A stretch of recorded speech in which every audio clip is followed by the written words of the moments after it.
Keyu, you were in Davos, and actually I remember very vividly you were on a panel with Steve Mnuchin, and a lot of the talk, I think it was meant to be on, I don't know, world growth, and it turned straight away on currency manipulation, because it was like 2 hours after Steve Mnuchin in Davos said a weak dollar is good for global trade. Is that currency manipulation? I absolutely think it's a form of currency manipulation, which gives them a lot less room to label others as currency manipulation. But actually, what they're missing is the other side of the story of a weak currency. First of all, import prices are going to go up, and that's going to lead to inflation, which, we talked about some of the hikes, interest rate hikes, putting pressure. But also, U.S. final goods products has an enormous share of intermediate inputs, which means they're going to get more expensive, and export prices are going to rise. So it's going to offset some of the weak dollar.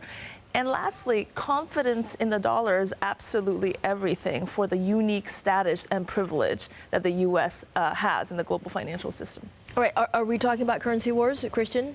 No, I think there was talk about it was taken a little bit out of context, right? I mean, he broke, of course, with a very long tradition of the Treasury Secretary typically saying a strong dollar. That used to be the mantra, a strong dollar is good for the U.S.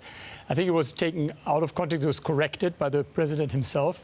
But it probably does show that, at the moment, if you look at the weak dollar, probably has helped equities a bit, by foreign earnings, boosting foreign earnings in dollar terms for U.S. companies. And it is, I think, an underlying signal that the U.S. is still probably unhappy with a trade deficit, and maybe somehow they think that's one way to alleviate it.